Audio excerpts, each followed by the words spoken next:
मेरे सभी साथियों को मेरा प्यार भरा नमस्कार। और आज की वीडियो में हम लोग डिस्कस करेंगे जॉन मिल्टन के द्वारा एक लिखी गई इपिक पोइम जिसका नाम है पैराडाइज लॉस्ट। अगर हम पैराडाइज लॉस्ट की बात करते हैं तो इसको जॉन मिल्टन के द्वारा लिखा गया है। यह है क्या, एक इपिक पोइम है। और इसको किस में कंपोज किया गया है, तो ब्लैंक वर्स में। अच्छा, इसको लिखना पैराडाइज लॉस्ट को जॉन मिल्टन जी ने 1658 में लिखना शुरू किया और इसके बाद 1665 में इसको लिख करके समाप्त कर दिया। लेकिन उसके 2 साल बाद 1667 में इसको क्या कराया गया, पब्लिश कराया गया। जब पहली बार इसको 1667 में यानी कि 1667 में पब्लिश कराया गया था तब इसमें ओनली 10 बुक्स थी। कितनी? 10 पुस्तकें थी। लेकिन जब इसका सेकेंड एडिशन 1674 में आया था, 1674 में आया था, तब इसमें टोटल कितनी? 12 पुस्तकें थी। दोस्तों कितनी? 12 पुस्तकें थी। तो ये ध्यान बनाए रखना। अब कौन सी पुस्तक को बुक नंबर 7 और बुक नंबर 10 को स्प्लिट किया गया था और इनको डिवाइड करके जो है 2 अलग पुस्तकें बना दी गई थी, जिसके बाद ये 10 से कितनी हो गई? 12 पुस्तकें हो गई। ठीक है, तो ये चीज बेसिक सी जानकारी थी, ध्यान बनाए रखना। फिलहाल हम लोग इस वीडियो के अंतर्गत कौन कौन सी चीजों को आज डिस्कस करने वाले हैं। तो सबसे पहले तो हम की फैक्ट्स को डिस्कस करेंगे, यानी कि जितने भी हमारे की फैक्ट होंगे उनको डिस्कस करेंगे। प्लस में जितने भी इस चैप्टर से इंपॉर्टेंट कैरेक्टर रहेंगे सभी इंपॉर्टेंट कैरेक्टर्स को भी डिस्कस करना है। और साथ ही साथ लास्ट में जो रहेगा वो समरी इन हिंदी, यानी कि पूरा का पूरा पैराडाइज लॉस्ट का समरी वो भी हिंदी में हम आपको बताएंगे। तो चलो शुरुआत करते हैं। सबसे पहले दोस्तों, सबसे पहला अगर हम बात करते हैं, थोड़ा सा की फैक्ट जानने से पहले हम जॉन मिल्टन के बारे में थोड़ा सा जान लें। ठीक है, जॉन मिल्टन जी का जो जन्म होता है वो कब होता है? 9 दिसंबर 1608 को। कहाँ होता है? Bread Street Cheapside London England में इनका क्या हो जाता है दोस्तों? जन्म हो जाता है। इसके बाद में इनकी अगर हम मृत्यु की बात करते हैं तो जॉन मिल्टन जी की मृत्यु कहाँ होती है और कब होती है? तो इनकी जो डेथ है दोस्तों वो 8 नवंबर 1674 को। और उस समय जॉन मिल्टन जी की उम्र कितनी होती है? 65 साल होती है। बर्नहिल लंदन इंग्लैंड में इनकी क्या हो जाती है? मृत्यु हो जाती है। इतनी चीजें हमको क्लियर हैं। इसके बाद इनके माता पिता की बात करते हैं तो his father was John Milton, इनके पिता का नाम भी जॉन मिल्टन था, सीनियर जॉन मिल्टन कह सकते हो। ठीक है, एंड हिज मदर वाज, और इनकी माता का नाम सारा जेफरी था। क्या नाम था इनकी माता जी का? नाम सारा जेफरी। ठीक है, इसके बाद एजुकेशन की बात करते हैं कि इनकी शिक्षा दीक्षा कहाँ हुई, इनका एजुकेशन कहाँ हुआ। तो देखिएगा, सेंट पॉल्स स्कूल में शुरुआती शिक्षा दीक्षा हुई थी लंदन। और इसके बाद ये कहाँ चले गए? यूनिवर्सिटी ऑफ कैम्ब्रिज और क्राइस्ट कॉलेज कैम्ब्रिज में इनकी क्या है? शिक्षा दीक्षा मानी जाती है। ठीक है, हायर एजुकेशन इन्होंने कैम्ब्रिज यूनिवर्सिटी से की। अगर हम इनके स्पाउसेस की बात करते हैं तो इनकी कितनी पत्नियां थीं, अर्थात इनकी पत्नियों की बात करते हैं तो इन्होंने अपने पूरे जीवन काल में 3 शादियां की थी। पहली शादी इन्होंने मैरी पॉवेल से की थी जो कि 1642 में की थी। ठीक है, और ये 1652 तक चलती है। इसके बाद दूसरी शादी ये क्या करते हैं? 1656 में करते हैं और ये 58 तक चलती है। 58 में इनकी दूसरी पत्नी की भी मृत्यु हो जाती है। और फिर तीसरी शादी ये 1663 में करते हैं। ठीक है, और ये इनके लाइफ टाइम यानी कि जीवन पर्यंत चलती रहती है। तो जरा इनकी तीनों शादियों को आप देख सकते हो। यहाँ पर पहली शादी ये किससे करते हैं? 1652 में। किसके साथ करते हैं? मैरी पॉवेल के साथ। और दूसरी शादी 1656 में करते हैं। किसके साथ? कैथरीन वुडकॉक के साथ में। ठीक है, जब पहली शादी 1652 में करते हैं तो इनकी जो पहली पत्नी थी मैरी पॉवेल, इनकी मृत्यु हो जाती है 1652 में। जब इनकी मृत्यु हो जाती है पहली पत्नी की तो इनकी मृत्यु के बाद लगभग 4 साल बाद 1656 में कैथरीन वुडकॉक से शादी कर लेते हैं। लेकिन ये शादी भी बहुत ज्यादा दिनों तक नहीं चलती है और इनकी भी मृत्यु हो जाती है 1658 में। ठीक है, जब इनकी दूसरी पत्नी जो कैथरीन वुडकॉक है इनकी भी मृत्यु हो जाती है 1658 में। तो उसके बाद ये 1663 में एलिजाबेथ मिंसुल से शादी करते हैं और ये इनके जीवन पर्यंत शादी बनी रहती है। ठीक है, तो ये तो इनकी क्या थी? 3 शादियां हुई, तीनों बीवियों के नाम थे यहाँ पर। इसके बाद हम ऑक्यूपेशन की बात करेंगे कि जॉन मिल्टन जी को बिलेटेड एलिजाबेथन पोइट कहा जाता है। फिर रिपीट कर रहा हूँ, बिलेटेड एलिजाबेथन पोइट कहा जाता है, pamphleteer, historian and civil servant of Commonwealth of England under Oliver Cromwell. जब 1649 में इंग्लैंड की राजगद्दी पर ओलिवर क्रॉमवेल बैठे, तब इनके शासनकाल में इनको सिविल सर्वेंट के पद पर नियुक्त किया गया था, इसीलिए इनको civil servant of Commonwealth of England कहा जाता है। और किसकी सरकार में ये बनाया गया था? ओलिवर क्रॉमवेल की सरकार में। ठीक है, अब ये पंपलेटर थे, हिस्टोरियन इतिहासकार थे, ये सारी बातें आपको पता भी होंगी। हम थोड़ा सा ब्रीफ ही करेंगे, बहुत ज्यादा नहीं, क्योंकि हम लोगों को पढ़ना है पैराडाइज लास्ट, ना कि इनका जो है लाइफ हिस्ट्री तो हमको इनकी पढ़नी नहीं है, बायोग्राफी तो पढ़नी नहीं है, तो इसलिए मैं थोड़ा सा बता देता हूं फिर भी स्टार्ट करने से पहले। और ये कौन से पीरियड के, यानी कि 1625 से लेकर के 1660 तक का जो पीरियड था, इसको एज ऑफ मिल्टन के नाम से जाना जाता है। किस नाम से अगर आपसे पूछा जाए एज ऑफ मिल्टन के नाम से कौन सा पीरियड जाना जाता है, तो आप तुरंत नाम लोगे 1625 से लेकर के 1660 तक का जो टाइम पीरियड था, जो टाइमलाइन थी, वो क्या कहलाई? एज ऑफ मिल्टन कहलाई। इसके बाद आगे हम लोग अब डिस्कस करते हैं पैराडाइज लास्ट को। अगर हम पैराडाइज लास्ट की बात करते हैं तो सबसे पहले देखो, it was originally published, originally इसको पब्लिश कराया गया था कब? 1667 में, और उस समय इसमें टोटल कितनी पुस्तकें थी? 10 पुस्तकें थी। It is an epic poem, ये आप जानते हो, ये एक एपिक पोइम है जो कि ब्लैंक वर्स में इसको लिखा गया है दोस्तों। सेकेंड एडिशन इसका कब आया था? 1674 में। पैराडाइज रीगेंट का सेकेंड एडिशन कब, सॉरी नॉट रीगेंट, क्या बोल दिया, पैराडाइज लॉस्ट का सेकेंड एडिशन दोस्तों कब आया था? 1674 में। और तब इसमें टोटल कितनी पुस्तकें थी? 12, और बुक नंबर 7 और 10 को स्प्लिट किया गया था। इसके बाद थोड़ा सा एक पॉइंट ये भी समझ लो कि ही स्टार्टेड राइटिंग, इन्होंने लिखना शुरू किया 1658 में, यानी कि पैराडाइज लास्ट को इन्होंने 1658 में लिखना शुरू करा, और लगभग 1665 में इसको लिख करके कंप्लीट कर दिया। तो कंप्लीटेड इन 1665। कब? 1665। इतना क्लियर हो गया। इसके बाद हम बात करेंगे it is the manner of Virgil's Aeneid, और जिस तरीके से वर्जिल्स एनाइड के तरीके पर इसको लिखा गया, क्योंकि वर्जिल्स की जो एनाइड वर्जिल की जो एनाइड लिखी गई थी उसमें भी 12 बुक्स थी, उसी को देख करके इन्होंने भी अपनी 10 बुक्स को 12 बुक्स में डिवाइड किया। फिर इसीलिए ध्यान बनाए रखना।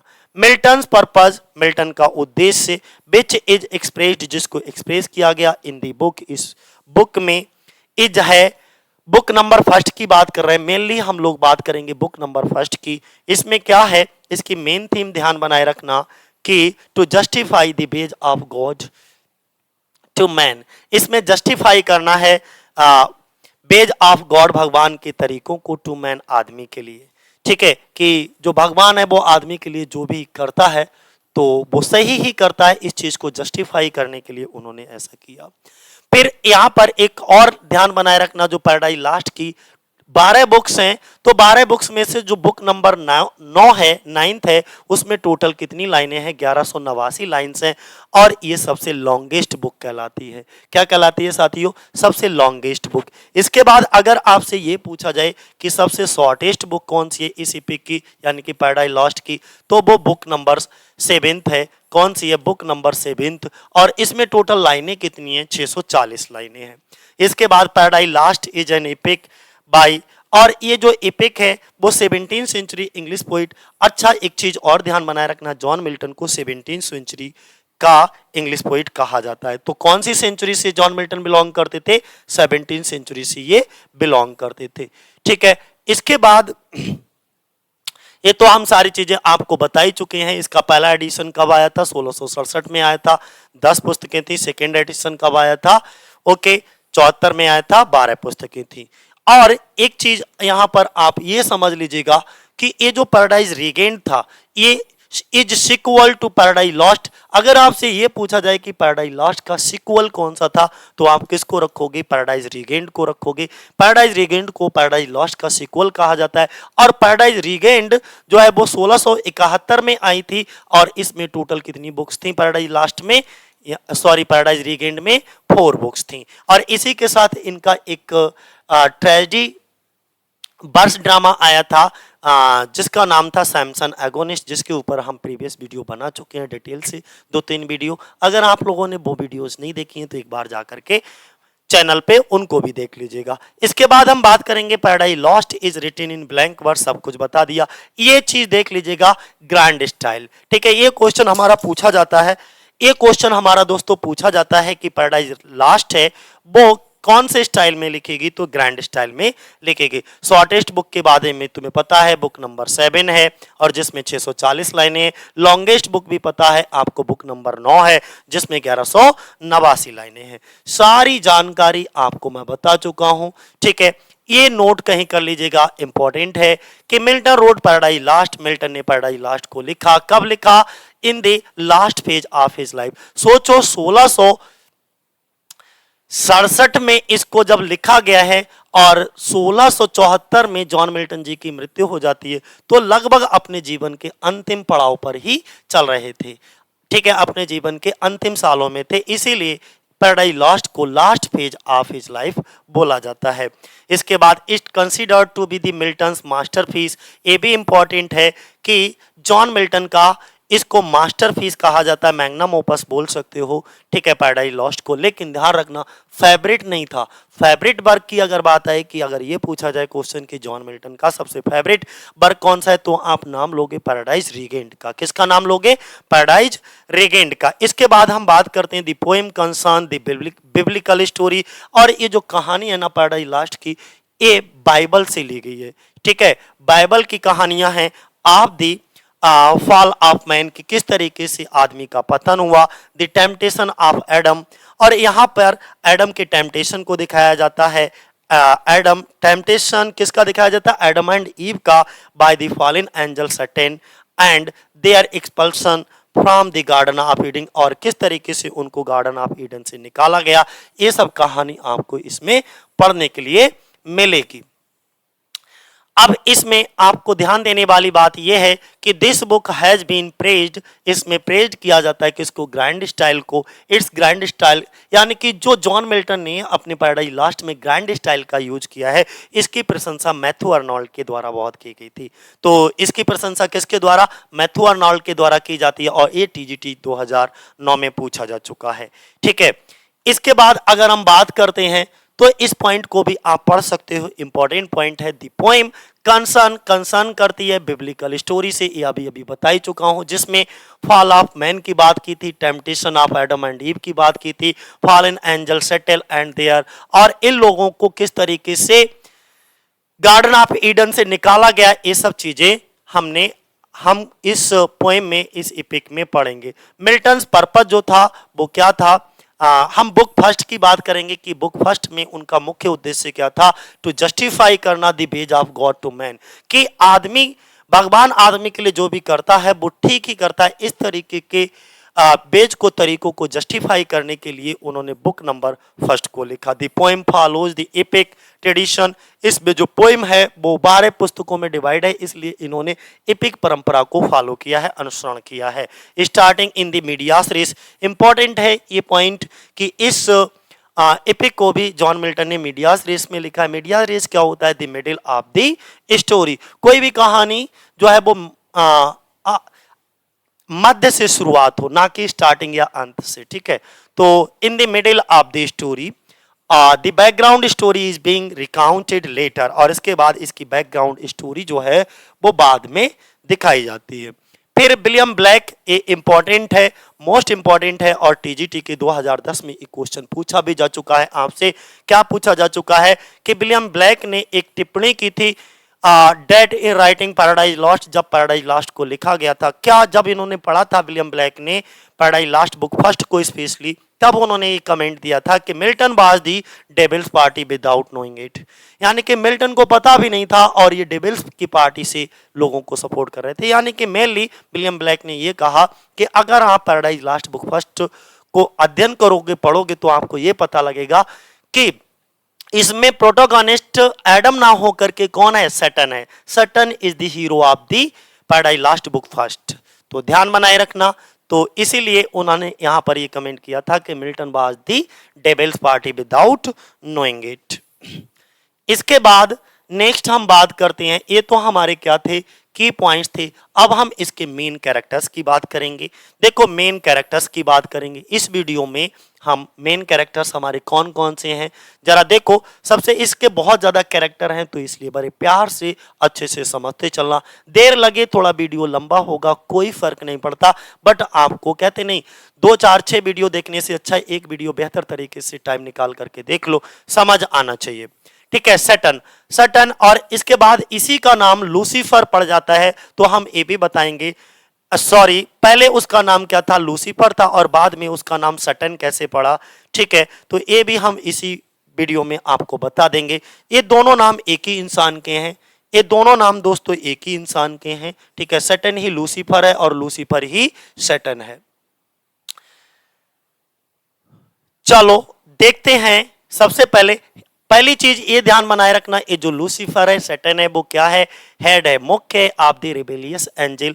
ये जितने भी हमारे विद्रोही एंजल थे उनमें सबसे मुख्य कौन होता है, सैटर्न ही होता है। Who have just fallen from heaven, जिसको अभी अभी स्वर्ग से, हेवन से नर्क में फेंक दिया गया है, यानी कि स्वर्ग से इसको निकाल करके बाहर फेंक दिया। He can assume any form, और ये जो व्यक्ति है ना, कौन, सैटर्न, ये जो अज्यूम कर सकता है, इसके अंदर एक ऐसी पावर है, एक ऐसी शक्ति है, ये किसी भी रूप को धारण कर सकता है। जैसे आप टीवी में देखते होंगे, कोई अगर धार्मिक नाटक देख रहे होते हो तो वो नारायण नारायण कहते हैं, गायब। इसके बाद में उन्होंने कोई दूसरा रूप, साधु संत का रूप रख लिया। ठीक है, जैसे रावण ने सीता को चुराया था तो उसने अपने रूप को परिवर्तित कर लिया था, साधु संत का भेष धारण करके, तब उसने सीता मां को चुराया था। तो इस तरीके से इसके अंदर जो सैटर्न था, सैटर्न के अंदर भी रावण की तरह रूप बदलने का पावर था। He can assume any form, कोई भी रूप धारण कर लेता, adopting both glorious and humble shapes, चाहे वो कोई भी प्रसिद्ध व्यक्ति का ग्लोरियस, जो बहुत ज्यादा ग्लोरियस होता, उसका रूप धारण कर लेता, या मान लीजिए कोई हम्बल शेप, कोई अच्छा बढ़िया सा शेप उसने जो है धारण कर लिया, और इस तरीके से लोगों को क्या करता था, अलग अलग रूप धारण करके लोगों को धोखा देता था। ठीक है, तो Saturn is one of the arc angel, जितने भी आर्क एंजल थे भगवान के इन हेवन में, ठीक है, उनमें से सैटर्न भी एक था। He was known as Lucifer, और उसको किस नाम से दोस्तों जाना जाता है, लूसीफर के नाम से जाना जाता है। लेटर ही बिकेम, इसके बाद वो बन गया आ रिबेलियस एंजल, हमने कहा विद्रोही एंजल, यानी कि ये भगवान की आर्मी में क्या कर देता है, रेबेल बन जाता है, विद्रोही बन जाता है, रेबेलियस एंजल बन जाता है, who have just fallen from the haven, और इसीलिए इसको नर्क से, स्वर्ग से भगवान के द्वारा निकाल दिया जाता है। और जब इसको भगवान से के द्वारा स्वर्ग से निकाल दिया जाता है तो इसके बाद आफ्टर दिस वी नो, हम जानते हैं कि लूसीफर जो नाम था वो क्या हो जाता है, सैटर्न हो जाता है। यानी कि भगवान फिर इससे अपने द्वारा दिया गया जो नाम लूसीफर होता है, जो कि बहुत सुंदर होता है, बहुत प्यारा होता है, देखने में भी उससे नाम सी लेते हैं, और फिर इसका नाम क्या डल जाता है, Satan. Satan Satan is able to assume any form, बता ही चुका हूं। He is a tragic figure who famously declares, और जो कि एक ट्रेजिक फिगर है इसका, पैराडाइज लास्ट बुक फर्स्ट का, और जो जिसका फेमस स्पीच, बहुत ज्यादा प्रसिद्ध स्पीच है, जो डिक्लेयर करता है इस बात को, better to reign in heaven than serve in heaven, यानी कि उसने ये कहा कि नर्क में राजा की तरह, नर्क में राजा की तरह रहना अच्छा है स्वर्ग में सेवा करने की। यानी कि वो ये कहता है स्वर्ग में गुलामों की तरह दूसरे की सेवा करने से बेहतर है कि नर्क में मैं राजा बन करके रहूं, राजा की तरह रहूं। तो ये स्टेटमेंट कई बार बहुत ज्यादा पूछा जाता है, जरा समझिएगा कि ये लूसीफर कैसे था, कौन था, तो आपको बेहतर तरीके से समझ आ गया। एक बार मैं बहुत तेजी से रिपीट कर देता हूं, आप ध्यान से समझिएगा। देखो जल्दबाजी कुछ नहीं करना, प्यार से समझते रहो, एक एक चीज आपको समझ आने वाली है। लूसीफर भगवान का एक आर्कएंजल है, वो बहुत ही ज्यादा शक्तिशाली है, लेकिन समय के साथ साथ इससे भी अपनी ताकत पर क्या हो जाता है, घमंड हो जाता है, और वह अपने आप को भगवान से कम नहीं मानता है, इसीलिए वह भगवान की आज्ञा का पालन ना करने की सोचता है। भगवान के खिलाफ बगावत कर देता है और लूसीफर अपनी सेना तैयार करता है। लूसीफर की सेना भगवान की सेना से युद्ध करती है, जिसमें लूसीफर की सेना हार जाती है और लूसीफर और उसकी सेना को नर्क में फेंक दिया जाता है। और तब से हम लूसीफर को किस नाम से जानते हैं? सैटन के नाम से जानते हैं। दोस्तों यही इसकी क्या थी, कहानी थी। अब हम अगला कैरेक्टर एडम को पढ़ेंगे। दोस्तों अगला कैरेक्टर हम कौन सा पढ़ेंगे साथियों? एडम को पढ़ेंगे। तो चलो अब एडम, अगर हम एडम की बात करते हैं, देखो इसके बारे में क्या है, मजेदार है। एक एक चीज को प्यार से समझते रहना, कहीं कुछ टफ नहीं है, कहीं कुछ ठीक है, हर चीज आपको आसानी से समझ भी आएगी। उन्होंने कहा कि द फर्स्ट ह्यूमन है, the father of our race. और जो हमारी रेस का मतलब यहाँ पर जाति से रहेगा, कम्युनिटी से रहेगा, कि जो हमारी कम्युनिटी है उस कम्युनिटी का रेस का क्या है, फादर कहे जाते हैं। किसको कहा जाता है? एडम को ही। ठीक है, कहा जाता है कि सबसे पहले मानव में कौन आया। तो अगर हम अकॉर्डिंग टू इस एपिक की बात करें तो इसमें यह बताया गया कि एडम जो है वो पृथ्वी पर जन्म लेने वाला सबसे पहला क्या था? मानव था। इसीलिए फादर ऑफ आवर रेस बोला गया है। क्या बोला गया दोस्तों? Father of our race. ठीक है, फर्स्ट ह्यूमन है, सबसे पहला ह्यूमन है। ठीक है, and along with his wife, और साथ ही साथ इसकी पत्नी, और इसकी पत्नी के नाम क्या है? ईव है। The care taker of the garden, और ये दोनों क्या हैं? रखवाले हैं, केयर टेकर हैं of the garden of Eden. जो गार्डन ऑफ ईडन है उसके ये केयर टेकर हैं, उसके ये रखवाले हैं, उसकी देख रेख करते हैं। एडम इज ग्रेटफुल, एडम बहुत ज्यादा ग्रेटफुल एंड ओबीडेंट दिखाया जाता है। किसके प्रति? भगवान के प्रति। यानी कि एडम जो है वो भगवान के प्रति बहुत आज्ञाकारी दिखाया जाता है। बट लेकिन fall from grace when Eve convinces him to join her, लेकिन तब उसकी वो आज्ञाकारिता, ठीक है, वो तब चली जाती है जब ईव जो होती है वो कन्विंस कर लेती है उसको to join her in the sin of eating, यानी कि उस पाप में सम्मिलित कर लेती है। कौन से पाप में? वही ईटिंग, खा लेते हैं ये दोनों लोग ट्री ऑफ नॉलेज, जो फ्रूट ऑफ नॉलेज होता है, ठीक है, उसको खा लेते हैं। तो पहले तो ईव खाती है, इसके बाद में एडम सोचता है यार अब इसको भगवान के द्वारा पनिश किया जाएगा तो ये मुझसे अलग हो जाएगी, तो एडम भी जाकर के उस फ्रूट ऑफ नॉलेज को खा लेता है, ये सोच करके कि अब एडम और ईव दोनों एक साथ रहेंगे, एक जैसा उनको दंड मिलेगा भगवान के द्वारा। तो एडम यहाँ ये सोच करके खाता है कि उसे अब वो उससे ईव से अलग नहीं किया जाएगा। तो समझ आ गया क्या क्या बताया गया इसमें। आगे थोड़ा सा और समझ लो। भेन मीन्स जब भगवान ने बुल्स बनाए और भगवान के द्वारा ही सब कुछ इस दुनिया में रचा गया। कहा जाता है कि who is the creator of universe, इस पूरे यूनिवर्स को किसने क्रिएट किया? तो आंसर आता है, अगर हम हिंदू मैथोलॉजी की बात करें तो Brahma is the creator of universe. ठीक है, इसके बाद जब उसी तरीके से यहां पर थोड़ा सा समझिएगा कि भेन गॉड बुल्स जब भगवान बनाते हैं द गार्डन ऑफ ईडन को, यानी कि जब भगवान ने गार्डन ऑफ ईडन को बनाया तो ही मेक्स, भगवान जी ने बनाया इसमें क्या? वृक्षों को, यानी कि दुनिया में जितनी भी चीजें हैं, पेड़ पौधे, नदी नाले, ठीक है, पहाड़ झरना, जो भी आप देखते हो क्रिएटेड बाय गॉड, जिनको भगवान के द्वारा क्रिएट किया गया है। तो ही मेक्स ट्रीज, वो पेड़ पौधों को बनाते हैं, चिड़ियों को बनाते हैं, एनिमल पशु पक्षी जितने भी होते हैं उन सब को बनाते हैं। देयर मीन्स वहां पर कहानी को समझना कि भगवान के द्वारा गार्डन ऑफ ईडन में सारी चीजें बनाई गई थी, पेड़ पौधे पशु पक्षी सब कुछ। Along with them okay God also create a male, और इन्हीं के साथ साथ, इन सब चीजों के साथ साथ भगवान ने एक आदमी को भी बनाया, मेल ह्यूमन को भी बनाया, ह्यूमन बीइंग को भी बनाया, और हिज नेम इज एडम, और उसका नाम क्या रखा गया? एडम रखा गया। तो बोलो अब तो आपको समझ आ गया होगा दोस्तों कि ये एडम कौन था। कि जब भगवान ने गार्डन ऑफ ईडन का निर्माण कर रहे थे तो वहां पर पेड़ पक्षी पशु सब बनाया, और उन्हीं के साथ भगवान ने एक मेल इंसान को भी बनाते हैं जिसका नाम क्या होता है? एडम होता है। बोलो कोई कंफ्यूजन है यहां तक? मुझे नहीं लगता कि कहीं कोई कंफ्यूजन है। अगला नेक्स्ट अगर हम बात करते हैं ईव की। अब देखो ये ईव कौन है, ईव के बारे में जरा प्यार से समझिएगा कि ये ईव कौन है। ईव की अगर हम बात करते हैं तो दी फर्स्ट वुमेन, हाँ ये चीज ध्यान रखना, फर्स्ट ह्यूमन में पूछा जाए सिर्फ ह्यूमन बीइंग में तो एडम होता है, लेकिन ईव में अगर पूछा जाए तो ये पहली महिला, पहली वुमेन है जिसको क्रिएट किया गया था। तो ध्यान बनाए रखना, फर्स्ट वुमेन, महिलाओं में सबसे पहली धरती पर जन्म लेने वाली कोई थी तो वो ईव थी। मैं किसकी बात कर रहा हूं? According to Milton's epic Paradise Lost के अनुसार। तो the first women and the mother of mankind, अच्छा ईव को ही मदर ऑफ मैनकाइंड कहा जाता है। साथियों ध्यान बनाए रखना, ईव को ही मदर ऑफ मैनकाइंड बोला जाता है। आगे ईव वाज मेड फ्रॉम, अब ईव को बनाया कैसे गया था, क्रिएट कैसे किया गया था? तो इसको बनाया गया था फ्रॉम अ रिब, यानी कि पसली से बनाया गया था।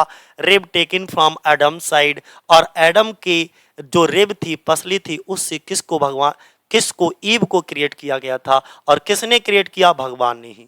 तो भगवान ने ईव को कैसे बनाया? एडम की पसली से। बिकॉज, क्योंकि she was made from Adam, और ये ईव जो है वो एडम के लिए ही बनाई गई थी, फॉर एडम, एडम के लिए। आगे देखो, सी इज सर्विवेंट टू हिम, और वो उसके प्रति क्या थी? एकदम सर्विवेंट थी। यानी कि ईव जो है वो पहली महिला है और मानव जाति की मदर कहा जाता है।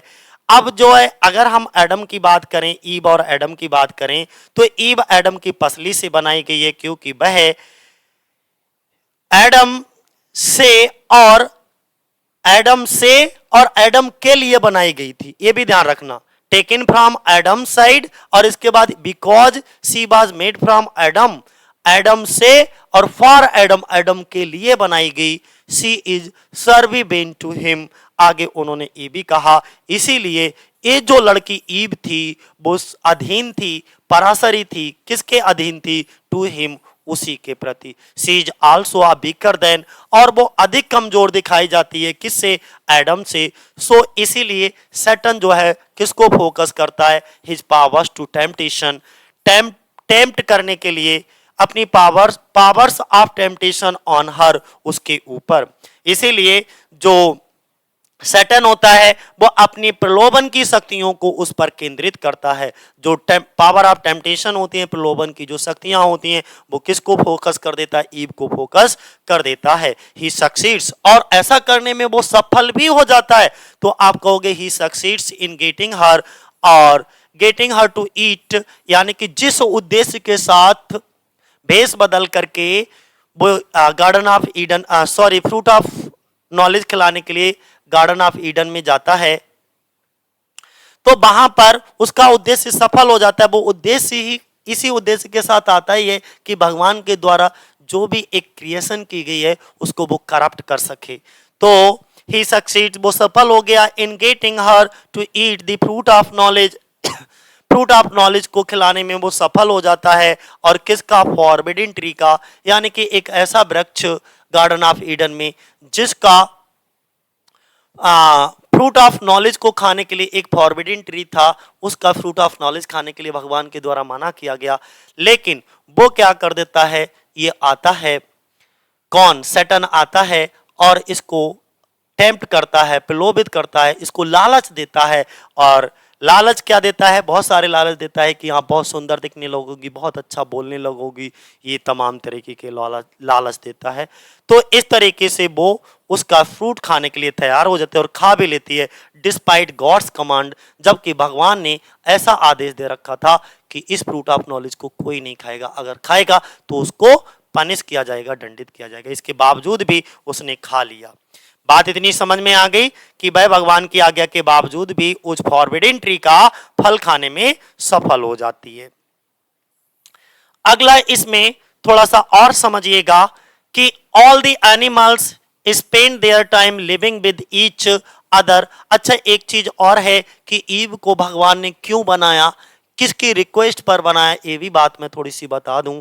ईव को भगवान ने किसकी रिक्वेस्ट पर? एडम की रिक्वेस्ट पर ही बनाया। इस पैराग्राफ को जब मैं पढ़ूंगा तो आपको अच्छे से समझ आएगा दोस्तों कि ऑल द एनिमल्स स्पेंड, जितने भी वहां पर पशु पक्षी जानवर जो भी थे वो स्पेंड करते थे अपना time living with each other, एक दूसरे के साथ रह करके। एवरी क्रिएचर, प्रत्येक प्राणी हैज इट्स कंपेनियन, उसका कोई ना कोई साथी था मेरे दोस्तों, in the garden of Eden, garden of Eden में।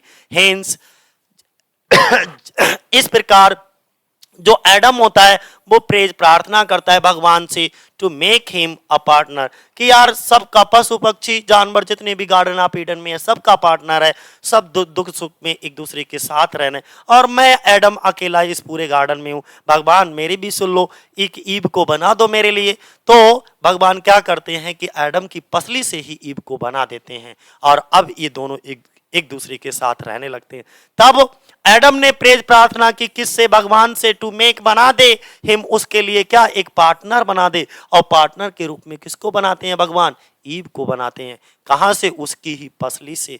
और गॉड अप्रूव कर देते हैं हिज रिक्वेस्ट, जैसा उसने रिक्वेस्ट किया था भगवान उसकी रिक्वेस्ट को अप्रूव कर देते हैं एंड क्रिएट्स ईव, और फिर ईव की रचना करते हैं। कहां से? एडम की रिब से, पसली से, और उसका नाम क्या रखा जाता है? Eve. She is the second human being, और ये पृथ्वी पर आने वाली दूसरी ह्यूमन बीइंग थी, यानी कि second human being on earth, और फर्स्ट वुमेन। अगर बात वुमेन में की जाए तो महिलाओं में आने वाली वो पहली थी, और ह्यूमन बीइंग की बात करें तो वो दूसरी मानव थी। पहला एडम और दूसरी ईव थी।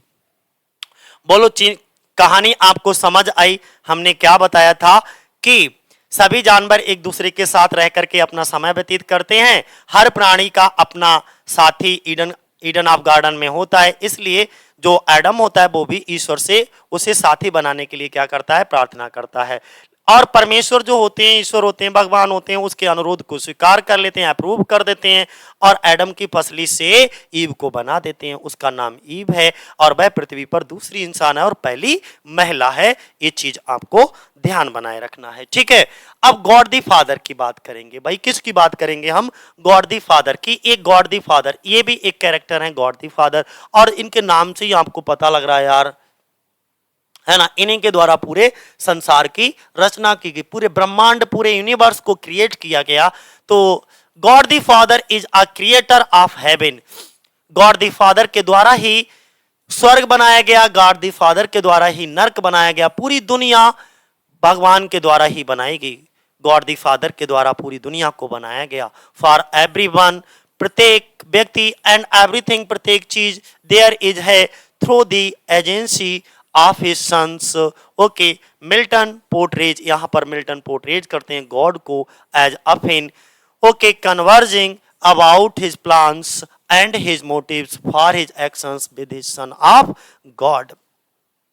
यहां पे सीधे सीधे कहा है गॉड दी फादर है, अपने बेटे को कि एजेंसी के माध्यम से जो स्वर्ग है, नरक है, दुनिया या हर किसी या सब कुछ जो भी है वो अपने बेटे के माध्यम से करते हैं।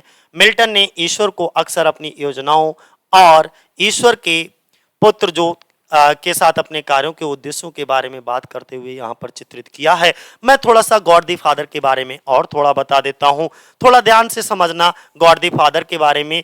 वह भगवान है जिन्होंने स्वर्ग, नरक और धरती की रचना की। उन्होंने तरह तरह के जीव जैसे पशु पक्षी, इंसान को भी बनाया। इसके साथ पेड़ पौधे, पानी, हवा, सब भगवान के द्वारा ही बनाया गया। इन्हें हम पैराडाइज लास्ट में गॉड दी फादर के नाम से जानेंगे। ये सब कुछ जानते हैं, चाहे इन्हें कोई बताए या ना बताए, ये पहले ही सब कुछ पता कर लेते हैं, यानी कि सबके मन की बात ये जान लेते हैं। कौन? God the father. अगला हम बात करते हैं गॉड दी सन की बात करेंगे दोस्तों। ये गॉड दी सन कौन है? अब गॉड दी सन की अगर बात कर लें, ये बहुत समझने वाली बात है। देखो, गॉड दी सन की बात करते हैं तो God the son Jesus Christ the second part of the Trinity, जो ट्रिनिटी है उसका सेकेंड पार्ट की बात करेंगे। Okay, he delivers the fatal blow of Satan's forces sending them down into the hell. तो देखो यहां पर क्या कहा गया है कि जो ईसा मसीह होते हैं वो यहां पर the second part of the Trinity, ठीक है, ही डिलीवर्स, वो डिलीवर करते हैं, यानी कि वह पृथ्वी के निर्माण से पहले सैटन की ताकतों को घातक झटका देते हैं, बहुत बड़ा झटका देते हैं before the creation of earth, पृथ्वी का निर्माण करने से पहले ही, ठीक है। Satan forces sending them down into the bliss, यानी कि जो सैटन की पूरी सेना होती है, फोर्स होती है, इसको सबको कहां भेज देते हैं भैया? हेल में भेज देते हैं। और before the creation of earth, पृथ्वी की क्रिएट होने से पहले। बेन मीन्स जब the fall of man is predicted, जब आदमी का पतन की भविष्यवाणी हो जाती है तो ही ऑफर्स हिमसेल्फ, वो खुद को ऑफर करते हैं एज द सेक्रीफाइस। सेक्रीफाइस का मतलब होता है बलिदान करना, टू पे फॉर हिज सन्स सिंस, उनके पापों को चुकाने के लिए ऑफ मैनकाइंड, किसके, आदमी की। और इसीलिए सो डैट, ताकि God the father can be both just and merciful. इसका मतलब ये हुआ दोस्तों, जरा प्यार से समझना इसको। यहां पर क्या हुआ, जब मनुष्य के पतन की भविष्यवाणी की जाती है कि आदमी का पतन निश्चित होगा, तो वह मानव जाति के पापों का भुगतान करने के लिए स्वयं को एक बलिदान के रूप में प्रस्तुत कर देते हैं। कौन, यीशु मसीह, ईसा मसीह, ठीक है, जिनको गॉड द सन कहा गया है इसमें। ताकि परमेश्वर, जो हमारे परम पिता परमेश्वर हैं, वो न्यायी और दयालु दोनों हो सकें, यानी कि जिससे कि ये भी पता लगे कि उन्होंने अपने बेटे को ही निछावर कर दिया मानव जाति की सेवा के लिए, जिससे ये पता लगे कि जो परम पिता परमेश्वर है वो दयावान भी हैं और न्याय भी हैं, ठीक है। यानी कि जस्ट का मतलब होता है न्यायफुल और मर्सीफुल का मतलब होता है दयावान, जिससे उनके दोनों न्याय और दया दोनों का पुट दिखाई दे सके। अच्छा, एक राजा में, एक अच्छे राजा के गुण ही यही होते हैं कि उसे जो है न्यायपूर्ण और दयावान दोनों के गुण उसके अंदर सम्मिलित होने चाहिए। उसे दयावान भी होना चाहिए और न्यायपूर्ण भी होना चाहिए। दूसरी बात हम अगला नेक्स्ट करते हैं, Ben Adam and ewe disobey कर देते हैं गॉड्स कमांड, लेकिन जब गॉड की कमांड को, भगवान के द्वारा दिए गए आदेश को ये एडम और ईव दोनों डिसोबे कर देते हैं, मानने से इनकार कर देते हैं, अवहेलना कर देते हैं, तो ही विल गो टू दी, और तब ये कौन, ये ही किसके लिए आया है, ये गॉड के सन के लिए आया है। He will go to the garden of Eden, तब जो गॉड द सन है वो कहां जाते हैं, गार्डन ऑफ ईडन में जाते हैं और पनिश करते हैं द डेविल, उस डेविल को भी पनिश करते हैं एंड इन तीनों को, डेविल कौन है, सैटन है, ठीक है, और इसके बाद एडम और ईव को, जिन्होंने जो है फ्रूट ऑफ नॉलेज को खा लिया फॉरबिडन ट्री से, तो उनको भी पनिश करते हैं। The punishment that man will have to suffer from generation to generation, और एक ऐसा पनिशमेंट होता है जिसमें आदमी जो है वो कष्ट भोगेगा एक पीढ़ी से दूसरी पीढ़ी तक। But man to get rid of, लेकिन एक दिन आदमी गेट रिड ऑफ, छुटकारा पालेगा, ऑल दिस, इन सब से, the sun of God will be born in the form of Jesus Christ, sun of God जो हैं वो जेसस क्राइस्ट के रूप में जन्म लेंगे पृथ्वी पर। he will take all the sufferings of man on himself, और फिर वो मानव के द्वारा, मानव के जितने भी कष्ट हैं वो सब अपने आप अपने ऊपर ले लेंगे, जिससे कि so that का मतलब होता है ताकि man will get freedom from this punishment, जिससे कि आदमी को इस पनिशमेंट से क्या दिला सकें, छुटकारा दिला सकें। प्यार से समझना, जब एडम और ईव ने परमपिता परमेश्वर की आज्ञा का उल्लंघन किया तो वह गार्डन ऑफ ईडन जो होता है, ठीक है, गार्डन ऑफ ईडन में जाकर के कौन जाता है, गॉड द सन की बात कर रहे हैं हम, ठीक है, तब ये गार्डन ऑफ ईडन में जाते हैं और जाकर के सैटन को, एडम और ईव को दंड देते हैं। वह दंड जो मनुष्य को पीढ़ी दर पीढ़ी भोगना पड़ेगा, परंतु मनुष्य इन सब से छुटकारा पाने के लिए, ठीक है, क्या करेंगे, ईसा मसीह के रूप में जन्म लेंगे और मनुष्य के सारे कष्टों को अपने ऊपर ले लेंगे, जिससे मनुष्य को इस दंड से क्या मिल जाएगी, मुक्ति मिल जाएगी।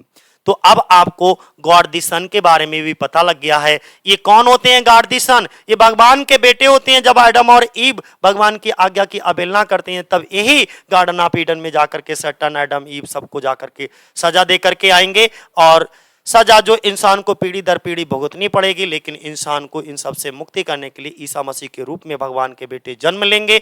ये सब चीजें हैं, ठीक है, इंसान के सारे दुख अपने ऊपर ले लेंगे, जिससे इंसान को इस सजा से क्या मिलेगी, मुक्ति मिलेगी, ठीक है। अगला कैरेक्टर देखते हैं कि अगला जो कैरेक्टर है इंपॉर्टेंट है और टीजीटी के एग्जाम में इसको पूछा जा चुका है, बेल्जीबब।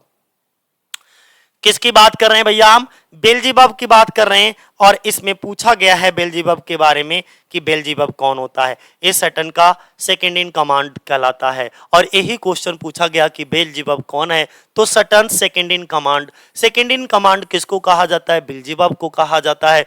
बेल्जीबब डिस्कस करता है विद सैटर्न, सैटर्न से their options after being cast into hell, जब उनको नर्क में डाल दिया जाता है, ढकेल दिया जाता है, तब वो डिस्कस करते हैं, ठीक है। And at the debate suggestion, debate में सजेस्ट करते हैं डैट की दे इन्वेस्टिगेट करेंगे द न्यूली क्रिएटेड अर्थ, जो नए तरीके से उन्होंने पृथ्वी की क्रिया रचना की उसको क्या करेंगे, इन्वेस्टिगेट करेंगे, जांच पड़ताल करेंगे, पता लगाएंगे, तब वह और Saturn embody perverted reason, since they are both eloquent and rational but use their talents for wholly corrupt ends। मतलब ये सैटर्न का दूसरा सेकंड इन कमांड हो गया, ये तो आपको समझ आ गया होगा। ये भी समझ आ गया होगा कि ये जो बेल्जीबब है वो नर्क में डाले जाने के बाद सैटर्न के साथ उनके विकल्पों पर चर्चा करता है। ये कहाँ, एक पेंडामोनियम नामक जगह होती है, पेंडामोनियम, जहां पर ये लोग सारी प्लानिंग करते हैं, चर्चा करते हैं, तो वहीं पर ये लोग दोनों ही बेल्जीबब और सैटर्न चर्चा कर रहे हैं और बहस में सुझाव देता है। जब ये बहस चल रही होती है तभी बेल्जीबब सैटर्न को सुझाव देता है, क्या सुझाव देता है कि वे नव निर्मित नए तरीके से पृथ्वी का जो निर्माण किया गया है उसकी जांच करेंगे।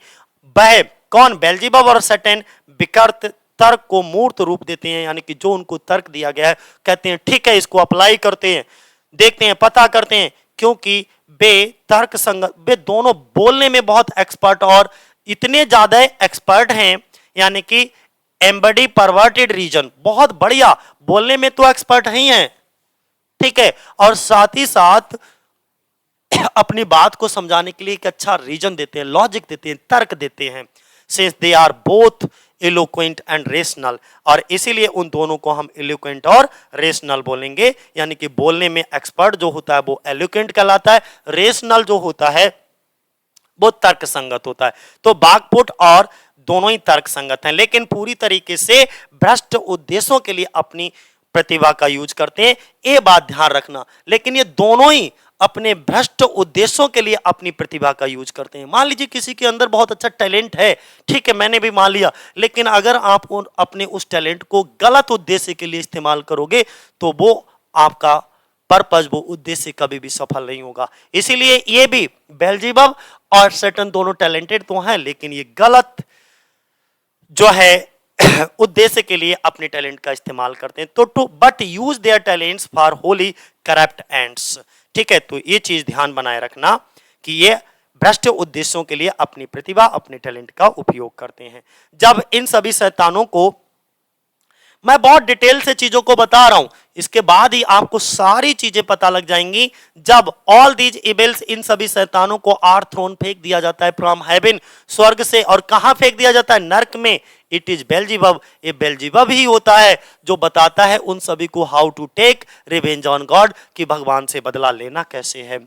यानी कि इन सभी शैतानों को स्वर्ग से नर्क में फेंक दिया जाएगा, और तब ये बेल्जीबब ही है जो इन लोगों को बताएगा कि हमें गॉड से बदला कैसे लिया जाए। ये सारी प्लानिंग पे चर्चा कौन कर रहा है, बेल्जीबब।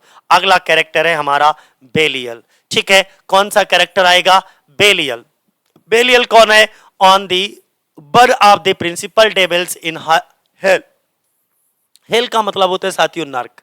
नर्क में जो मुख्य डेविल्स हैं उनमें से एक जो है वो बेलियल भी है दोस्तों। बेलियल आर्गू करता है अगेंस्ट दी फर्दर वार, कि हम स्वर्ग में भगवान से आगे युद्ध कैसे लड़ेंगे, इस पर वो चर्चा करता है। बट ही डज सो, वो ऐसा इसलिए करता है बिकॉज क्योंकि he is an embodiment of sloth and in activity. तो ये चीज ध्यान रखना, बहुत मोस्ट इंपॉर्टेंट चीज मैं बता रहा हूं बेलियल के बारे में। बेलियल जो है वो हेल में प्रमुख सैटर्न, जो जितने भी हमारे शैतान है, डेविल्स हैं, उनमें से एक है। सैटर्न स्वर्ग के साथ आगे की युद्ध जो है, ये सभी शैतान होते हैं, ये सभी डेविल्स होते हैं, वो किस तरीके से हेवन के साथ यानी कि भगवान के साथ आगे का युद्ध कैसे लड़ेंगे, इस पर बहुत सारे तर्क देते हैं। लेकिन वह ऐसा इसलिए करता है क्योंकि वह आलस्य और निष्क्रियता का अवतार है। तो वह स्लॉथ का मतलब होता है आलस्य और इनएक्टिविटी का मतलब होता है निष्क्रियता। For not for any good reason, ना कि कोई एक अच्छे रीजन के लिए। He his eloquence and learning is great and he is able to pursue many of the devils with the faulty reason। वो ये भी कहता है किसी अच्छे कारण के लिए वो कोई आर्गुमेंट नहीं करता है, कोई सलाह नहीं देता है, बल्कि एक बुरे कार्य के लिए उसकी जो बोलने की, हमने पहले भी बता चुके हैं, ये वन वर्ड सब्स्टिट्यूशन में भी खूब पूछा जाता है, जो बोलने में एक्सपर्ट होता है उसे एलिक्वेंस कहते हैं, ठीक है। एंड लर्निंग इज ग्रेट, तब वो कहता है बोलने में तो बहुत ज्यादा एक्सपर्ट था ही था, ठीक है, उसकी बोलने और उसकी जो लर्निंग थी, शिक्षा थी, वो भी क्या थी, बहुत ज्यादा थी। लर्निंग इज ग्रेट, शिक्षा महान है। वह अपने दोषपूर्ण तर्कों से कई सटन को मनाने में सक्षम हो जाता है। कहते नहीं, बोलने का आपके अंदर तरीका ही हो, अगर बोलने का तरीका अच्छा होता है, यकीन मानो किसी को भी आप अपने साथ कर सकते हो। तो वो क्या कर लेता है, एबल टू परस्यूड कर लेता है, ठीक है, many of the devils with his faulty reason, यानी कि एक गलत तर्क दे करके बहुत सारे लोगों को अपने साथ कर लेता है। साथियों, कौन, बेलियल। तो बेलियल के बारे में आपको अच्छे से समझ आ गया होगा कि आखिर ये बेलियल कौन होता है, ठीक है। तो बेलियल को बताने के बाद में अगर हम बात करें चलो अगला कौन सा है कैरेक्टर, तभी नहीं तो ज्यादा डिटेल करेंगे तो बहुत लंबा हो जाएगा ये। मैमन।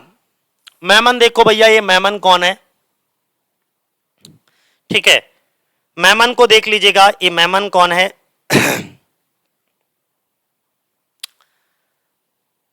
बहुत लंबा है अभी भाई, कई हैं कैरेक्टर, अभी हमें लग रहा है वीडियो बहुत लंबा हो जाएगा। चलो अगर जब बहुत लंबा हो जाएगा तो इसकी समरी जो है वो मैं अलग बता दूंगा।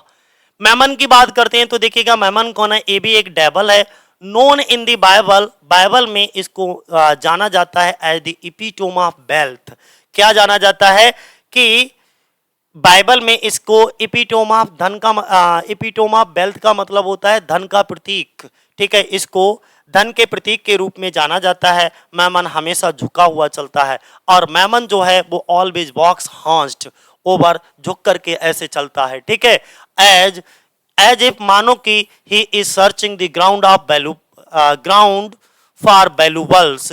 ऐसा लगता है जैसे हम लोग कोई चीज नीचे गिर जाती है तो उसको तलाशने के लिए झुक करके तलाशते हैं जिससे कि आसानी से दिख जाए, वैसे ही ये जो मैमन है, मैमन भी यही काम कर रहा है, जैसे कि वह कोई कीमती सामान के लिए जमीन खोज रहा हो, यानी कि या जमीन में किसी कीमती सामान को खोज रहा हो। इन दी डिबेट, डिबेट में अमंग द डेबल्स, डेबल्स के बीच में ये भी आर्गू करता है अगेंस्ट दीवार, बार के अगेंस्ट विरुद्ध, saying no profit to be gained from it, और सेइंग देखता है नो प्रॉफिट, कोई प्रॉफिट नहीं मिलने वाला है, यानी कि जो सटन के बीच में के बीच बहस में वह युद्ध के खिलाफ तर्क देता है, ये देखते हुए कि इससे कोई लाभ नहीं होगा। उसका मानना है कि वहां मिलने वाले रत्नों और खनिजों के खनन से नर्क को बेहतर बनाया जा सकता है, और उसने ये भी बिलीव करता है, ये भी विश्वास किया जाता है कि हेल कैन बी इम्प्रूव्ड, नर्क को भी स्वर्ग जैसा बनाया जा सकता है बाय माइनिंग द जेम्स, यानी कि माइनिंग करके, खोद करके, किसको, जेम्स को, खनिजों को। जेम्स का मतलब होता है रत्न, जो पृथ्वी के अंदर सभी रत्न नहीं दबे हुए होते हैं, सोना चांदी हीरे जवाहरात ये सभी रत्न में आते हैं, ठीक है, तो जेम्स एंड मिनरल्स से दे फाइंड देयर, अगर ये चीजें उनको यहाँ पर मिल जाती हैं तो हेल को भी नर्क बनाया जा सकता है, इसको भी इंप्रूव किया जा सकता है। ऐसा तर्क देने वाला व्यक्ति कौन होता है, मैमन होता है। मुल्सिफर की बात करेंगे तो ये जो मुल्सिफर होता है, ये मुल्सिफर कौन होता है भाई समझिएगा।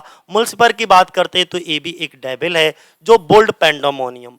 अब ये इंपॉर्टेंट कैरेक्टर है अच्छा, ये क्वेश्चन पूछा भी जा चुका है कि आर्किटेक्चर कौन होता है, आर्किटेक्चर कौन दिखाया जाता है पैराडाइज लॉस्ट में, तो वो मुल्सिफर ही होता है, जो कि वहां पर हेल में पेंडामोनियम का निर्माण करता है। अच्छा, पेंडामोनियम को कैपिटल ऑफ हेल भी कहा जाता है, इसको क्या कहा जाता है दोस्तों, कैपिटल ऑफ हेल, ठीक है, नर्क की राजधानी किसको, पेंडामोनियम को, क्योंकि यहां पर ही सारे सटन के जितने भी साथी, सटन, बेल्जीबब और जितने अन्य साथी भी होते थे, वो सभी यहीं पर बैठ करके अपनी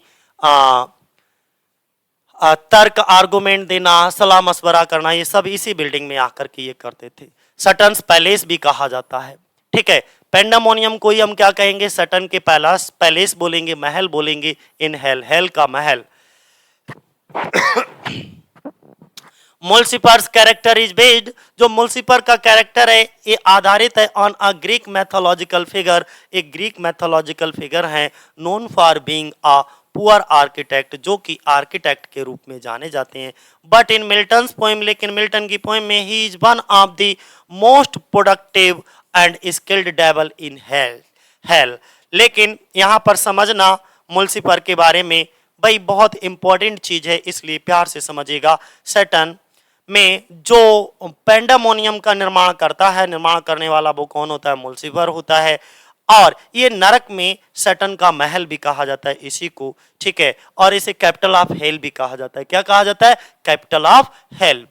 इतना बात हमने समझा दिया। इसमें मुल्सिफर का चरित्र एक ग्रीक पौराणिक, एक जो है ग्रीक मैथोलॉजिकल फिगर, इसको हम कहेंगे ग्रीक पौराणिक चरित्र पर आधारित है, जो एक गरीब जो है आर्किटेक्ट थे, बिल्डिंग बनाने वाले थे, वास्तुकार भी कह सकते हो, वास्तुकार होने के लिए जाना जाता था, ठीक है। लेकिन मिल्टन की कविता में वह नर्क के सबसे अच्छे प्रोडक्टिव और स्किल्ड सैटर्न में से एक है, प्रोडक्टिव और स्किल्ड डेवल्स में से एक है। किसमें?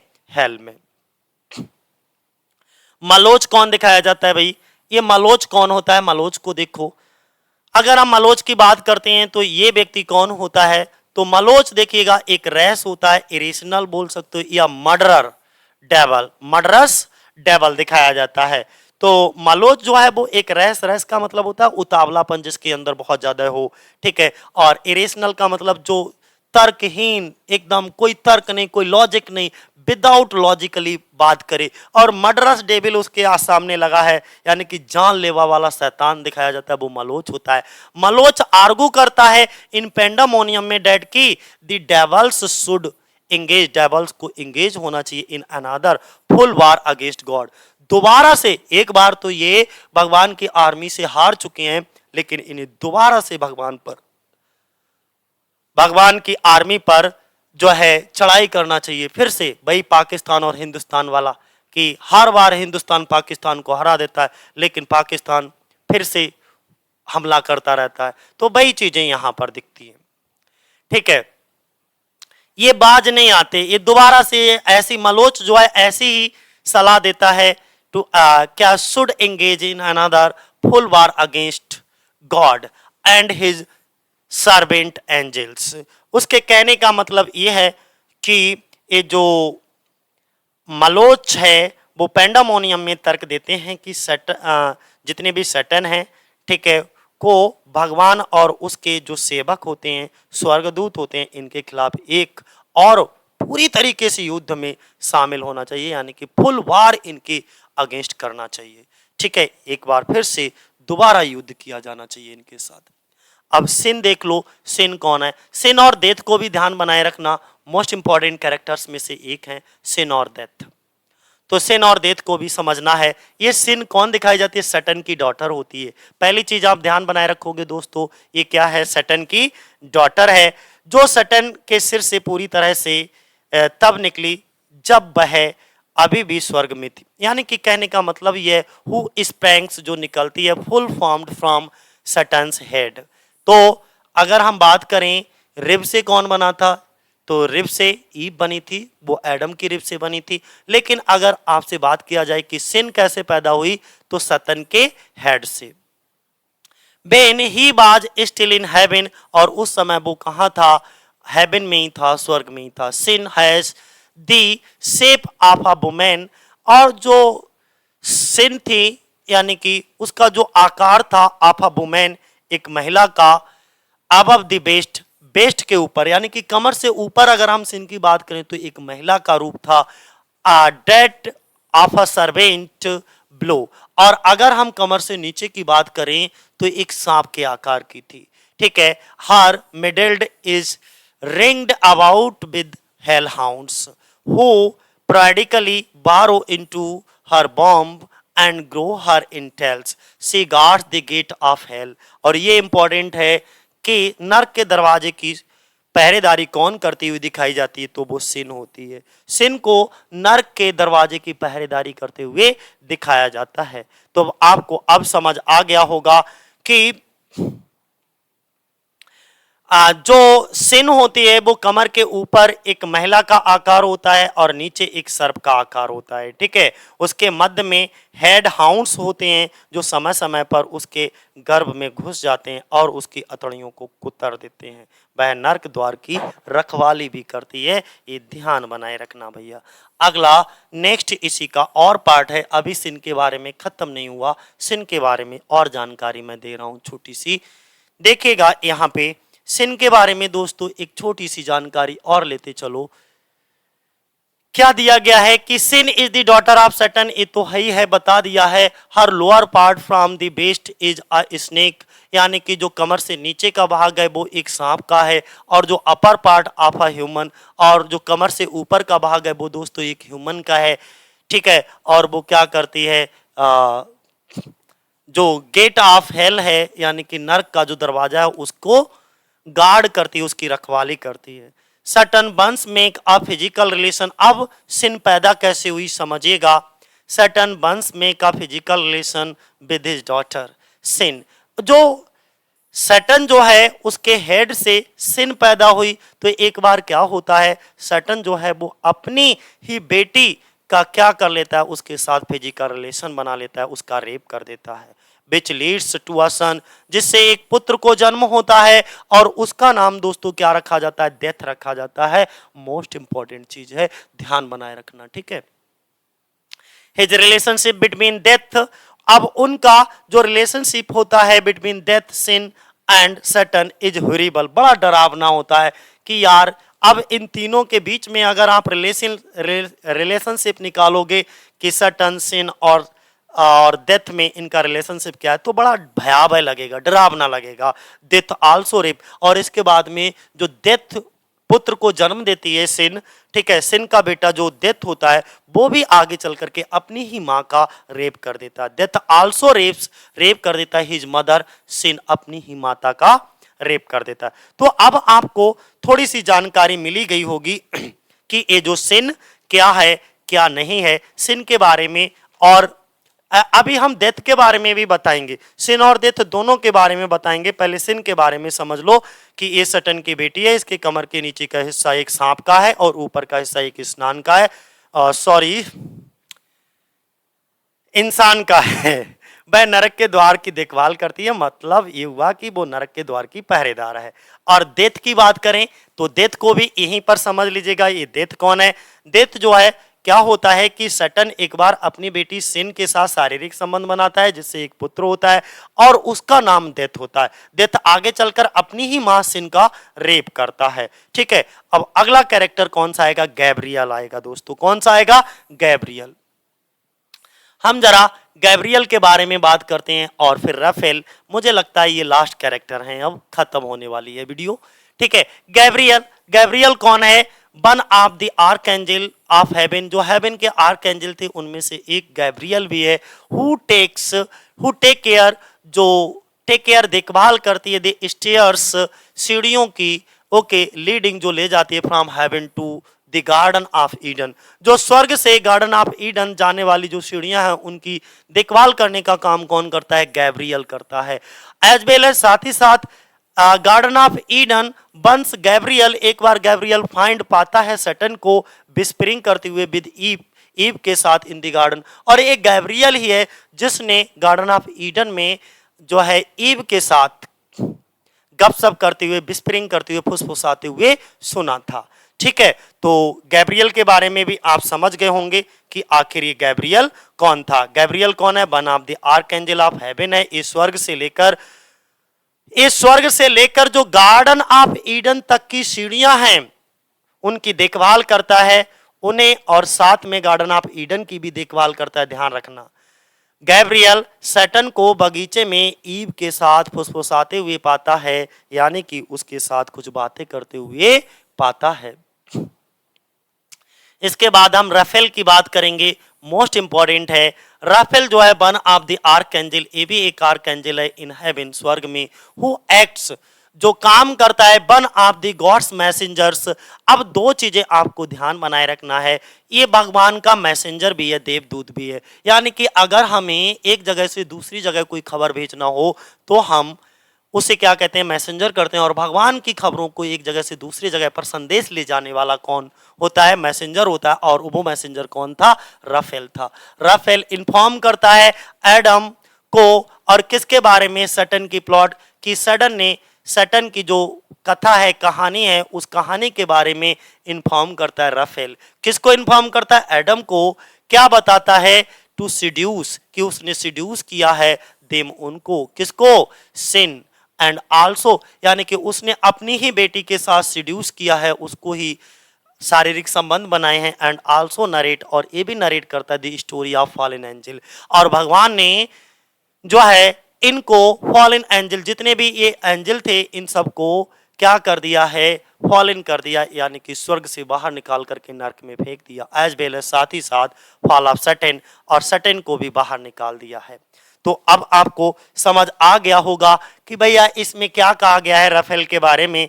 राफेल बहुत ही प्यारा सा है, ठीक है।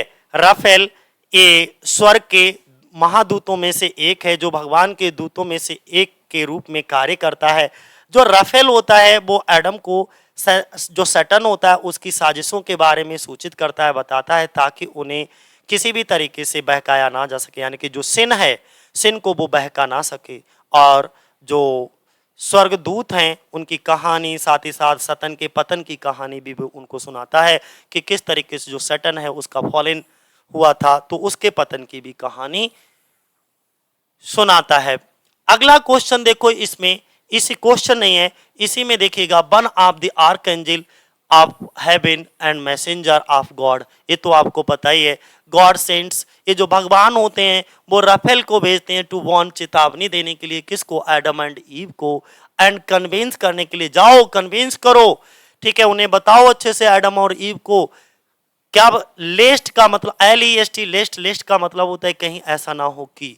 और ग्रामर में लेस्ट के बाद हमेशा शुड का प्रयोग किया जाता है, शुड प्लस B1, यानी कि शुड प्लस वर्ब की फर्स्ट फॉर्म। और इसका हिंदी मीनिंग कहीं ऐसा ना हो कि they should fall into the devil's trap, कहीं ऐसा ना हो कि ये एडम और ईव दोनों वो सटन के ट्रैप में, जालसाजी में, षड्यंत्र में फंस जाएं। ठीक है, तो अब आपको समझ आ गया होगा कि आखिर इसमें क्या कहा गया है, किसके लिए, राफेल के लिए। तो राफेल कौन है, one of the archangel of haven है, ये भगवान का एक मैसेंजर भी है। भगवान राफेल को एडम और ईव के पास भेजते हैं और उन्हें समझाने के लिए कहते हैं कि जाओ और एडम और ईव को समझा करके आओ, कहीं सटन के जाल में ये लोग फंस ना जाएं। राफेल एडम और ईव के पास जाता है और उनके साथ कुछ समय व्यतीत करता है, खाना भी खाता है। कौन, राफेल, किसके साथ, एडम और ईव के साथ। और उन्हें यह बताता है कि किस तरह से सटन ने भगवान के साथ स्वर्ग में बगावत कर दी, युद्ध छेड़ दिया और उन्हें वहां से बाहर निकाल करके नरक में फेंक दिया। इसके बाद भगवान ने सटन को वहां से स्वर्ग से निकाल करके नरक में फेंक दिया। तो इसी का बदला लेने के लिए जो सटन है ना, वो अब भगवान से बदला लेना चाहता है। इसी बात का बदला लेने के लिए सटन जो है क्या करेगा, भगवान से बदला तो लेना चाहता है कि तुम किसी के जाल में। अब क्या हुआ, वो उससे बदला लेना चाहता है, तो भगवान ये चाहते हैं कि मुझे इसीलिए यहां पर भेजा है तुम्हारे पास भगवान ये चाहते हैं कि तुम किसी के जाल में मत फंस जाना। यदि तुमने भगवान की आज्ञा का उल्लंघन किया तो तुम्हें भी सजा दी जाएगी, इसलिए मैं तुम्हें पहले से ही चेतावनी देने आया हूं। तो समझ में आया कि अब देखो एक कैरेक्टर और है, यूरियल। अब अगला कैरेक्टर कौन सा आएगा आपका, यूरियल है। अगर हम यूरियल की बात करते हैं, थोड़ा छोटा कर दें, ठीक है भैया, ओहो शिट, एक मिनट दोस्तों बस, हाँ ठीक है, यूरियल की बात करते हैं। ये यूरियल कौन होता है, तो ध्यान रखना ये कोई और नहीं, ये भगवान का ही एक एंजल है जो सटन के साथ मिल गया है, और लेकिन इसे जल्दी ही अपनी गलती का एहसास हो जाता है और भगवान के पास वापस लौट आता है। उसका चरित्र पश्चाताप की शक्ति को प्रदर्शित करता है। तो आपसे कभी कभी क्वेश्चन पूछा जाता है, ऐसा कौन सा कैरेक्टर था जो बाद में, पहले तो भगवान से बगावत करके जो है वो सटन की आर्मी में सम्मिलित हो गया, लेकिन बाद में जल्दी ही उसे एहसास हो जाता है और जल्दी ही वो फिर से वापस लौट आता है भगवान के पास में। तो उसका नाम दोस्तों कुछ और नहीं होता बल्कि यूरियल होता है। समझो यूरियल एन एंजल एक एंजल होता है जो कि गार्ड करता है द प्लैनेट अर्थ। क्वेश्चन ये भी पूछा जाता है कि अर्थ प्लैनेट की देखभाल कौन करता है, तो यूरियल करता है। कौन करता है? यूरियल। यूरियल इज द एंजल, एक देवदूत है होम जिसको सर्टेन ट्रिक्स करता है व्हेन ही इज डिस्गाइज, जब वो डिस्गाइज होता है। डिस्गाइज का मतलब होता है बदला हुआ भेष। जब वो डिस्गाइज कर लेता है, अपने भेष को बदल लेता है एज अ चेरब। और किस रूप में?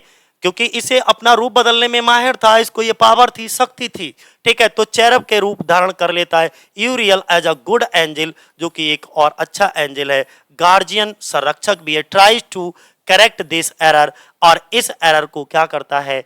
करेक्ट करने की कोशिश करता है by making the other angels aware of Satan's presence. तो समझ में आ गया ये कौन है भाई? यूरियल। तो यूरियल के बारे में तो आपको समझ में आ गया होगा, ये भी एक देवदूत है जो पृथ्वी ग्रह की रक्षा करता है। यूरियल एक वह फरिश्ता है, वह एंजल है जो सैटर्न को भी चकमा देता है जब वह चेरब के रूप में अपना रूप धारण करता है। तो यूरियल एक अच्छे देवदूत और अभिभावक के रूप में अन्य जो स्वर्ग के देवदूत होते हैं उनको सैटर्न की उपस्थिति में ही अवगत करा करके अपनी त्रुटि को सुधारने की कोशिश करता है।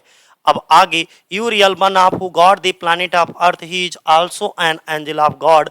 Okay, fooling him Saturn enters the garden of Eden. ठीक है, इसमें क्या करता है यूरियल? तो सब चीजें तुम्हें पता ही लग गया, ये ईश्वर का एक दूत भी है और उसे बेवकूफ बना करके सैटर्न जो है ईडन ऑफ गार्डन में प्रवेश कर जाता है। किसको? एरियल को बेवकूफ बना करके सैटर्न जो है वो एंटर कर जाता है किसके अंदर? गार्डन ऑफ ईडन के अंदर। ठीक है, तो अगर क्वेश्चन ये पूछा जाए कि सैटर्न ने किसको मूर्ख बना करके गार्डन ऑफ ईडन में प्रवेश किया तो आप तुरंत नाम लोगे, किसका नाम लोगे? एरियल का। एब्डियल कौन होता है? एब्डियल के बारे में समझो, ये भी एक एंजल है हु इज एट फर्स्ट सबसे पहले कंसीडर माना जाता है ज्वाइनिंग सैटर्न्स द रिबेलियन। बड़े ध्यान से समझना, बहुत इंपॉर्टेंट है, क्वेश्चन पूछा जाता है। जो एब्डियल है ये क्या है? एक रिबेलियन दिखाया जाता है, एक एंजल होता है, स्वर्ग का दूत होता है जो सबसे पहले विद्रोह में सैटर्न के साथ शामिल होने पर विचार करता है। अगर क्वेश्चन ये पूछा जाए कि सैटर्न की आर्मी में सबसे पहला देवदूत, आर्मी को ज्वाइन करने वाला सबसे पहला देवदूत कौन होता है, तो आप एब्डियल का नाम लोगे। एब्डियल जो होता है वो सबसे पहले ज्वाइन करता है किसकी? सैटर्न की आर्मी को। But argues against Saturn and rebel angels and return to God. ओ, ये अब वापस आता है। ठीक है, विद्रोही यही सबसे पहले जो है वो सैटर्न की आर्मी में शामिल भी होता है, लेकिन सैटर्न और विद्रोही जितने भी होते हैं एंजल्स के खिलाफ बहस करता है और भगवान के पास दोबारा वापस लौट आता है। उसका चरित्र जो है वो पश्चाताप की शक्ति को प्रदर्शित करता है। किसका? एब्डियल का। तो हिज कैरेक्टर डेमोस्ट्रेट करता है, प्रदर्शित करता है। डेमोस्ट्रेट का मतलब होता है प्रदर्शित करना। द पावर ऑफ रेपेंटेंस, रेपेंटेंस का मतलब होता है पछताना। तो पश्चाताप के कैरेक्टर को डेमोस्ट्रेट कौन करता है? एब्डियल। तो एब्डियल होता है जो भगवान के पास वापस आता है। मैंने शायद इसको भी बताया ना, तो ये नहीं आता, यूरियल नहीं होता है, इसको एहसास होता है अपनी गलती का। ठीक है, ओके ओके, करेक्ट कर लेना यहाँ पे थोड़ा। माइकल की बात करते हैं दोस्तों, और ये हमारा लास्ट कैरेक्टर है, इस वीडियो का लास्ट कैरेक्टर है, इसके बाद कोई कैरेक्टर नहीं है। माइकल को भी समझ लो ये कौन होता है। Michael the chief of the archangel, ये जितने भी आर्कएंजल होते हैं उनका सबसे चीफ, मुख्य कौन होता है? मुख्य जो होता है वो माइकल होता है। माइकल लीड करता है एंग्लिक जो फोर्स होती है अगेंस्ट सैटर्न। सैटर्न के खिलाफ जब युद्ध लड़ा जाता है तो युद्ध लड़ने के दौरान माइकल ही होता है जो भगवान की तरफ से आर्मी को लीड कर रहा होता है।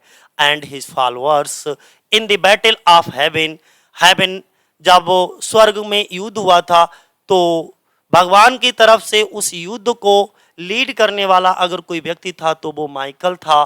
Before the sun provides the decisive advantage, मतलब ये हुआ माइकल आर्कएंगल्स का प्रमुख है। माइकल स्वर्ग में जब लड़ाई में सैटर्न और उसके जितने भी अनुयायी थे, सैटर्न और उसके जो फॉलोअर्स थे, उनके खिलाफ जो अपने एंजल्स को यानी कि स्वर्गदूतों की सेना का नेतृत्व करता है, अपने जितने भी आर्क एंजल होते हैं उनको लीड करता है। लीड करने वाला कौन होता है? माइकल होता है।